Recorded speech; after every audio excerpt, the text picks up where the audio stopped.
Halo semuanya, perkenalkan saya Natania Sasabla Putri. Pada kesempatan kali ini, saya akan mempresentasikan performance analytics dari Kimia Farma dari tahun 2020 sampai 2023. Untuk yang pertama, biodata diri. Saya merupakan mahasiswa S1 Aktuaria di Universitas Brawijaya dengan minat dalam analisis data dan keuangan, memiliki pemahaman tentang statistik, aktuaria, dan analisis risiko, serta keterampilan dalam pemrograman, data analisis, dan big data untuk mengolah data kompleks dan menyelesaikan masalah keuangan. Untuk domisili sendiri, saya berada di Malang, Jawa Timur. Untuk email di nataniaspila@gmail.com, lalu ada di LinkedIn-nya di Natania Salsabila. Selanjutnya about company, Kimia Farma adalah perusahaan farmasi terkemuka di Indonesia yang bergerak pada bidang produksi, distribusi, dan retail produk kesehatan. Sebagai bagian dari holding BUMN Farmasi, perusahaan ini memiliki jaringan apotek, klinik, dan laboratorium klinik di seluruh Indonesia. Kimia Farma juga memanfaatkan teknologi dan analisis big data untuk meningkatkan efisiensi operasional serta inovasi produk dalam industri kesehatan. Selanjutnya ada project portfolio. Latar belakangnya, sebagai salah satu perusahaan farmasi terbesar di Indonesia, Kimia Farma berkomitmen untuk terus berkembang dan meningkatkan layanan kesehatan bagi masyarakat. Namun, dalam persaingan bisnis yang semakin ketat dan dinamis, evaluasi kinerja secara menyeluruh menjadi sangat penting. Disinilah peran Big Data Analytics berperan signifikan. Dengan volume data yang besar dari transaksi, inventaris, cabang, dan produk, Kimia Farma memiliki aset informasi berharga yang belum sepenuhnya dimanfaatkan. Analisis data yang mendalam dapat membantu perusahaan menjawab pertanyaan penting terkait kinerja bisnis dan pengambilan keputusan strategis. Untuk problem statementnya itu ada 4. Pertama itu menyediakan wawasan penyeluruh tentang kinerja Kimia Farma selama periode 2020 sampai 2023, lalu mengidentifikasi aspek yang perlu diperbaiki untuk meningkatkan efisiensi perusahaan. Yang ketiga, mendukung pengambilan keputusan strategis untuk mengoptimalkan pendapatan dan volume transaksi di masa depan. Lalu yang terakhir, memberikan informasi mengenai cabang-cabang yang perlu ditingkatkan untuk meningkatkan kepuasan pelanggan. Untuk sumber datanya itu ada empat, ada data transaksi, inventaris, tender cabang, dan data produk. Selanjutnya ada gambaran tugas.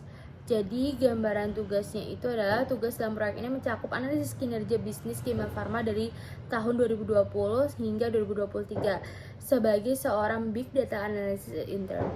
Tugas utama meliputi mengimpor dataset ke BigQuery, membuat tabel analisis berdasarkan data transaksi, inventaris, produk, dan cabang Kimia Farma, serta menghitung berbagai metrik seperti presentase laba kotor, penjualan bersih, dan keuntungan bersih.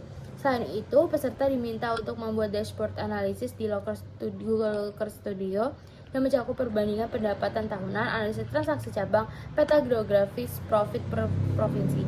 Hasil akhir proyek harus disusun dalam bentuk presentasi PowerPoint, repository GitHub, dan video penjelasan sebagai bentuk final test. Lalu masuk ke work step-nya. Yang pertama ada importing dataset to BigQuery. Jadi cara itu yang pertama kita akan buat proyek dan dataset. Yang pertama itu login ke Google Cloud Platform, lalu masuk ke BigQuery, lalu membuat proyek dengan judul yang Pharma Analytics, lalu buat dataset dengan judul Kimia _Pharma. Lalu yang kedua itu import dataset, buka BigQuery-nya, lalu pilih dataset si Kimia Farma tadi yang udah kita buat, lalu ada create table, lalu kita bisa unggah file CSV-nya.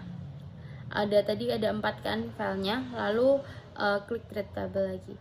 Yang ketiga, validasi data, yaitu jalankan BigQuery untuk memastikan data terimpor dengan benar. Selanjutnya itu ada BigQuery syntax. Jadi dalam pembuatan tabel, jadi dalam tugas itu kita diminta untuk membuat tabel analisa. Nah, dalam tabel analisa itu kita membutuhkan BigQuery, membutuhkan sintaks untuk membuat si tabel analisanya. Nah, sintaksnya itu ada di dalam di gambar. Kode SQL tersebut membuat tabel analisa berdasarkan transaksi penjualan di Kimia Farma. Data yang dipilih mencakup informasi transaksi seperti ID transaksi, tanggal cabang, lokasi produk, harga, dan diskon. Selain itu, kode ini menghitung persentase laba kotor berdasarkan harga produk dan menentukan laba bersih. Kriteria untuk persentase laba kotor dan laba bersih dikategorikan dalam beberapa rentang menggunakan pernyataan case. Data diambil dari tabel transaksi lalu dihubungkan dengan tabel produk dan kantor cabang menggunakan klausa join berdasarkan relasi kunci asing. Selanjutnya ada ini tabel analisa. Ini tabel hasil dari sintaks sebelumnya.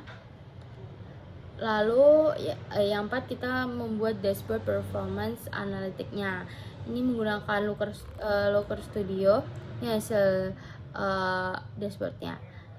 Yang pertama kita bahas yang paling atas itu ada drop down. Jadi bagian ini merupakan filter drop down pada performance analytics dashboard Kimia Farma yang memungkinkan pengguna untuk menyesuaikan tampilan data berdasarkan beberapa kategori, yaitu tahun, provinsi, kota, cabang.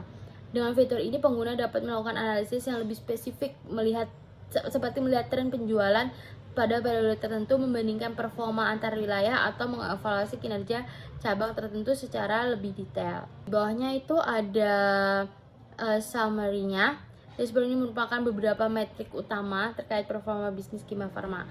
Total transaksi tercatat selama periode analisis itu ada 672.000 sekian. Lalu ada 150 jenis produk. Lalu total penjualan bersih atau net sales-nya mencapai 348 miliar, sedangkan keuntungan bersih net profitnya 98 miliar. Rata-rata keuntungan per transaksinya itu 146.000. Lalu ada yang terakhir itu ada rata-rata ratingnya, semua cabang itu 4,45. Ada annual revenue reportnya. Grafik ini menunjukkan tren pendapatan tahunan dari 2020 hingga 2023. Dari grafik terlihat adanya fluktuasi pendapatan dengan puncaknya pada tahun 2022 sebelum sedikit menurun di 2023. Ada top 10 province by net sales, lalu ada yang by net profit. Nah, di dashboard ini menunjukkan provinsi yang kontribusi penjualan bersihnya tinggi, yaitu Jawa Barat.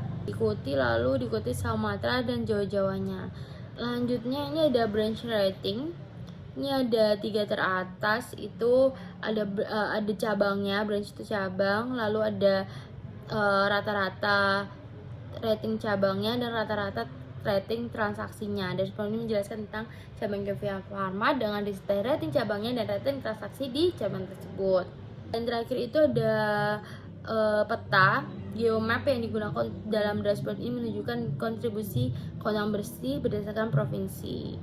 Nah, sekian presentasi yang dapat saya sampaikan. Semoga semua yang saya sampaikan dapat membantu Kimia Farma untuk menganalisis performa bisnisnya dari 2020 sampai 2023. Hai semuanya.